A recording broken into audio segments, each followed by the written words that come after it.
Hello, welcome to San Lando Soundwaves. I'm Nikki Robinette. Today is week 32, day 158. Our reading is 2 Kings chapter 23. Josiah promises again to obey the covenant.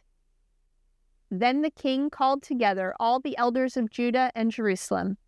He went up to the Lord's temple. The people of Judah and Jerusalem went with him. So did the priests and the prophets. All of them went, from the least important of them to the most important.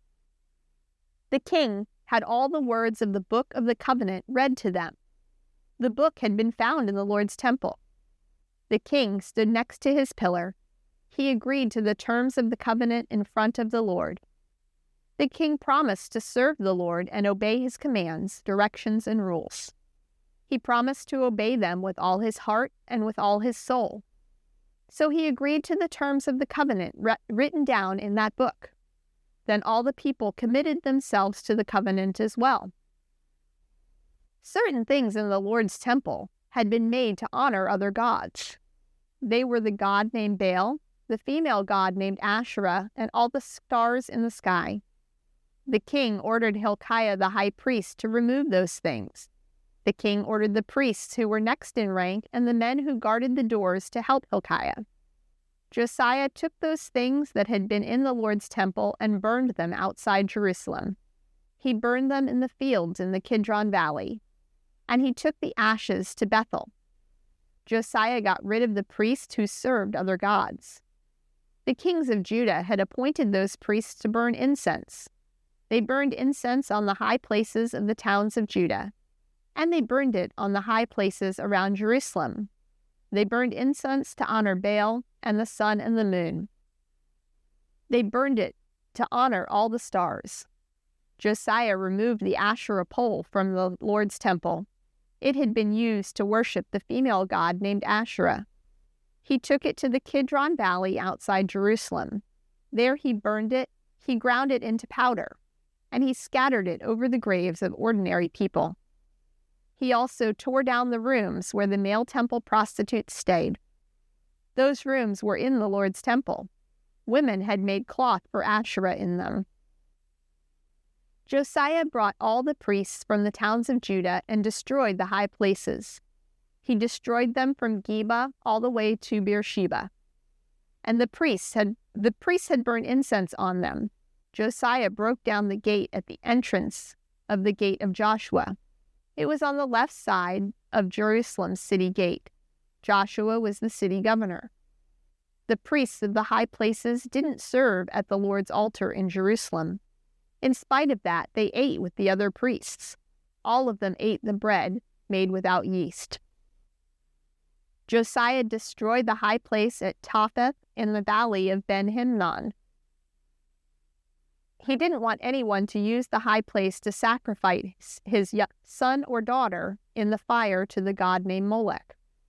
Josiah removed the statues of horses from the entrance to the Lord's temple. The kings of Judah had set them apart to honor the sun. The statues were in the courtyard. They were near the room of an official named Nathan-Melech. Josiah burned the chariots that had been set apart to honor the sun. He pulled down the altars the kings of Judah had set up. They had put them on the palace roof near the upstairs room of Ahaz. Josiah also pulled down the altars Manasseh had built. They were in the two courtyards of the Lord's temple. Josiah removed the altars from there. He smashed them into pieces. Then he threw the broken pieces into the Kidron Valley.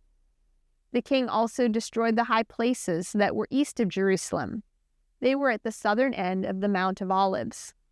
They were the ones Solomon, the king of Israel, had built. He had built a high place for worshiping Ashtoreth. She was the evil female god of the people of Sidon. Solomon had also built one for worshiping Chemosh. He was the evil god of Moab. And Solomon had built one for worshiping Molech. He was the god of the people of Ammon. The Lord hated that god. Josiah smashed the sacred stones. He cut down the poles used for worship of the female god named Asherah. Then he covered all those places with human bones. There was an altar at Bethel. It was at the high place made by Jeroboam, son of Nebat. Jeroboam had caused Israel to commit sin. Even that altar and high place were destroyed by Josiah. He burned the high place. He ground it into powder. He also burned the Asherah pole. Then Josiah looked around.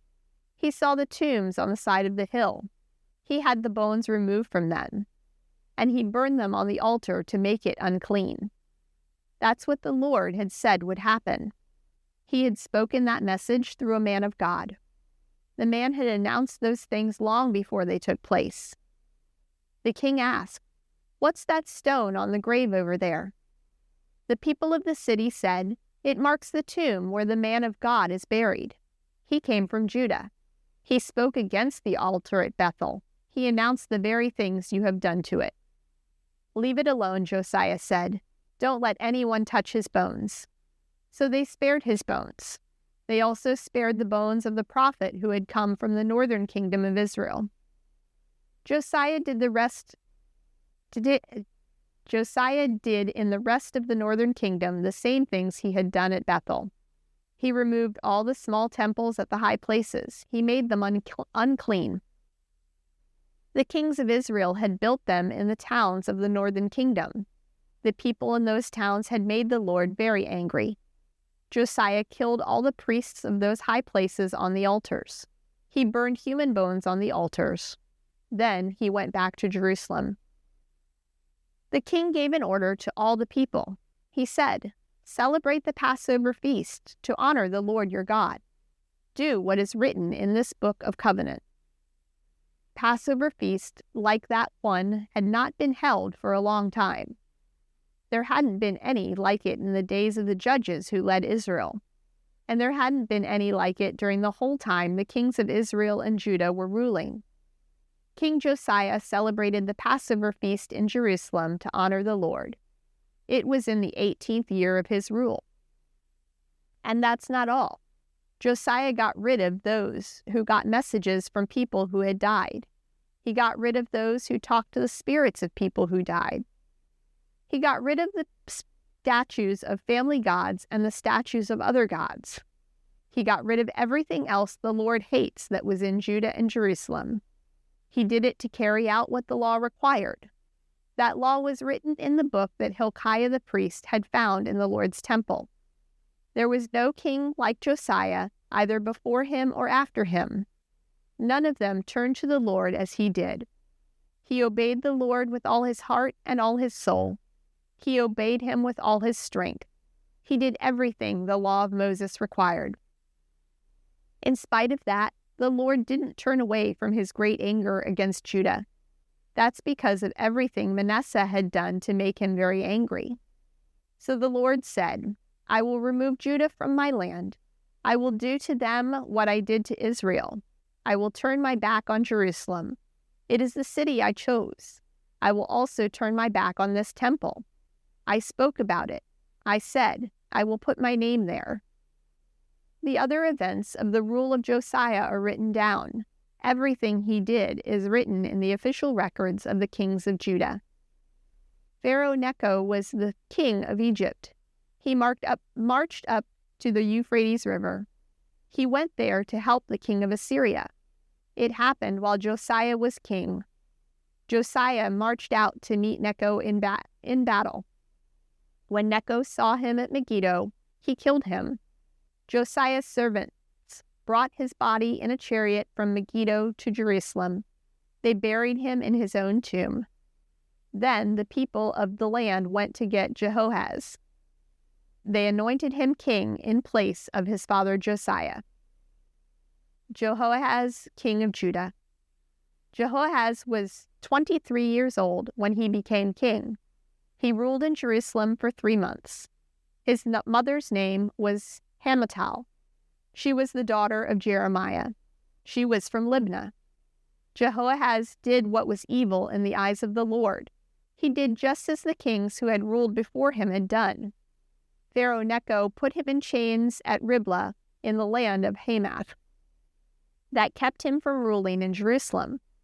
Necho made the people of Judah pay him a tax for almost 4 tons of silver and 75 pounds of gold. Pharaoh Necho made Eliakim king in place of his father Josiah.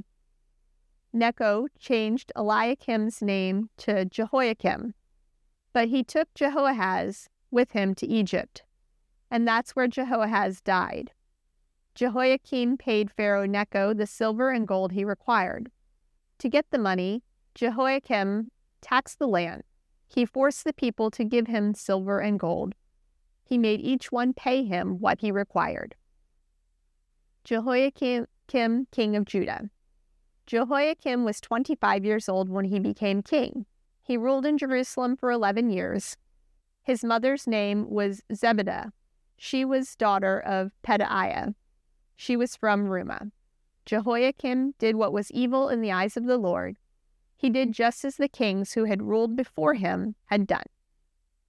Now let's read our brief devotional from our book, The 7 Arrows. We are on page 177.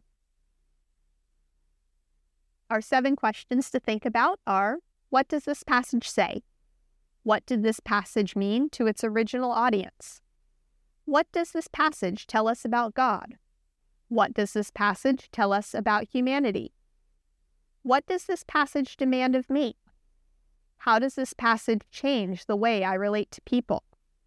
And what does this passage prompt me to pray to God?